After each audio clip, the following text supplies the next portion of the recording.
আমি একটা জায়গায় অনেক কন্টেন্টে বিএনপিকে সাধুবাদ জানিয়েছি যে বিএনপির হাইকমান্ড তাদের চাঁদাবাজ দখলদার যাদের নাম আসছে বিএনপি সঙ্গে হিসাবে, যে বিএনপি এগুলো করছে, যুদ্ধবদল করছে, ছাত্রদল করছে, তাদের বিরুদ্ধে জিরো টলারেন্স নিয়েছে।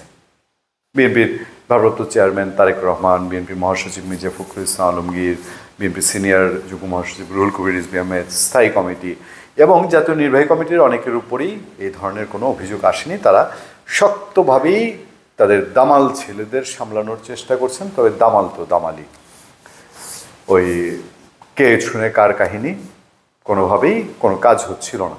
একের পর এক অভিযোগের নিচেই তারা পড়ছিলেন, এটা একটা দিক।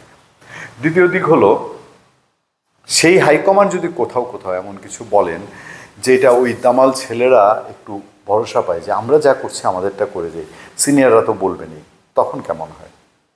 আরও একটা দিক আছে, দেখেন, যে এই যে সারা বাংলাদেশে আওয়ামী লীগ, ছাত্রলীগ, যুবলীগ অতীতে যা করেছে, এখন যদি বিএনপির উপরে এই ধরনের কোনো অভিযোগ আসে এবং সেই অভিযোগটা বিএনপি আংশিক কোনো কোনো জায়গায় বহিষ্কার টহিষ্কার করলো, তাতে করে সে পুরো দায় থেকে মুক্ত পেল কিনা। সবশেষ একটা জায়গায় আসি, এই গত 6 মাসে অন্তর্বর্তীকালীন সরকার আসার পরে বিএনপি, ছাত্রদল, যুবদল, ছাত্রদল, স্বেচ্ছাসেবক দল, ছাত্রদল, কত ঘটনা ঘটেছে। ইভেন দো জামাত ইসলামীর সঙ্গে বিএনপির লোকজনেরও কিছু ঘটনা বিচ্ছিন্নভাবে ঘটেছে। সেইখানে যারা আছেন তারা আইনের আওতায় আসবেন না এমন কোনো অভয় পেয়ে গেলেন কি? আমি একটা জায়গায় নজর দিই, যেখানে আমি বললাম যে বিএনপির হাইকমান্ডকে আমরা একেবারেই অ্যাপ্রিসিয়েট করেছি তাদের অবস্থানকে। সেখানে যখন মির্জা ফখরুল ইসলাম আলমগীর, তার সম্পর্কে আমরা অনেকগুলো আলাদা আলাদা কন্টেন্ট করেছি, যে একটা পজিটিভ মানুষ, তিনি যখন বলছেন ডেভিল বলতে ফেসিস্ট সরকারকেই জানি, তাহলে যারা চাঁদাবাজি দখলদারির সাথে অভিযুক্ত হয়ে বিএনপিকে ডুবাচ্ছে, আমরা যে অনেক কন্টেন্টে বলি যে তৃণমূলে এমন কিছু, এগুলো হাইব্রিড ফর্মে আওয়ামী লীগের সময় সুবিধাভোগী বিএনপি বা বিএনপির এতদিন না খাই পার্টি, এরকম যারা পণ করেই নেমেছে যে দলটাকে না ডুবিয়ে ঘরে ফিরবে না, তারা এই কথাবার্তায় একটু কি উস্কানি পাবে না?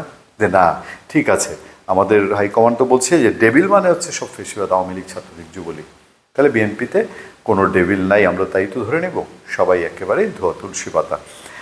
সন্ত্রাসীদের আইনের আওতায় আনতে গাজীপুর সহ সারা দেশে অপারেশন ডেভিল হান্টের সিদ্ধান্তকে স্বাগত জানিয়েছেন বিএনপি মহাসচিব মির্জা ফখরুল ইসলাম আলমগীর। তিনি বলেন, ডেভিল বলতে আমরা ফেসিবাদ সরকারকেই জানি, এতদিন পর অন্তর্বর্তী সরকারের শুভ বুদ্ধির উদয় হয়েছে। কেউ কেউ বলছেন যে এই কি শেষ হিসাব? ভবিষ্যতে কি কেউ নিশ্চয়তা দিতে পারে? বা এই অপারেশনের আওতায় চাঁদাবাজ দখলদাররা যে আসবে এমন একটা আভাস গত সপ্তাহে পাওয়া গিয়েছিল, তখন কি বিএনপি বলবে ভিন্ন কিছু? বা তখন কোনো অভিযোগ করার কোনো সুযোগ আছে? কারণ আমরাই বলছি যে অপারেশন ডেভিল হান্টের মূল্যায়ন করতে হলে অন্তত কিছুদিন সময় দিতে হবে। হুট করেই এটার সমালোচনা, হ্যাঁ এখন আওয়ামী লীগ ছাত্রলীগের বিরুদ্ধে হচ্ছে, কিন্তু এটা যে কন্টিনিউটি তাই হবে, এটা সামনে যারা দখলবাজ, চাঁদাবাজ, ইয়াবার ব্যবসায়ী করে তাদের বিরুদ্ধে হবে না, এটা তো আর হলফ করে সরকার বলছে না। সেই ক্ষেত্রে চাঁদাবাজ দখলদাররা যদি এই খপ্পরে এসে দেখা যায় তার পিছনে বিএনপির সিল আছে, ছাত্রদলের সিল আছে, যুবদলের সিল আছে, তখন এখন অভয় দেওয়া থাকলে তখন কি আবার পাল্টা এটার বিরুদ্ধে অবস্থান নেওয়া যায়? ধন্যবাদ সবাইকে, ভালো থাকবেন, সুস্থ থাকবেন। আপনাদের সাথে আমি আতিক রহমান, পূর্ণিয়া।